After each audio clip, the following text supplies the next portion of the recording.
विधानसभेचे अध्यक्ष आणि विधान परिषदेचे सभापती हे सर्वोच्च आहेत. त्यामुळे त्यांनी जी भूमिका घेतलेली आहे त्याच्यावरती आमचं कुठलंच मत नाही. आम्ही कायद्याला मानणारे कार्यकर्ते आहोत. त्यामुळे आम्ही जी कारवाई झालेली आहे त्याला आम्ही कोर्टामध्ये आम्ही सामोरं जाऊ.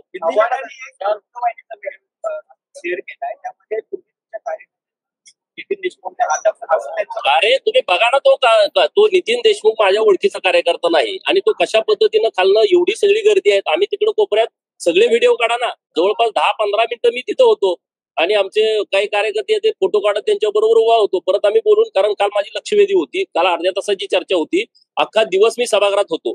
परंतु कामकाजामध्ये 9 लक्षवेधी झाल्या, 10वी लक्षवेधी माझी होती म्हणजे उद्या. अर्धा तासाची चर्चा सकाळी मी 9ला सभागृहामध्ये आलोय. तुम्ही सगळे फुटेज काढून बघा. आणि अर्ध्या तासाची चर्चा झाली नाही कारण आमचे मंत्री महोदय तिथे उपस्थित नव्हते. त्यामुळे मी अर्ध्या तासाची चर्चा आणि लक्षवेधी होणार नाही म्हटल्यावर मी निघालो होतो. तो प्रसंग इथं काढला. तुम्ही बघितलं ती सगळी परिस्थिती. त्याच्यावरती मला अजिबात काही बोलायचं नाही. त्यामुळं ज्या पद्धतीनं आमच्या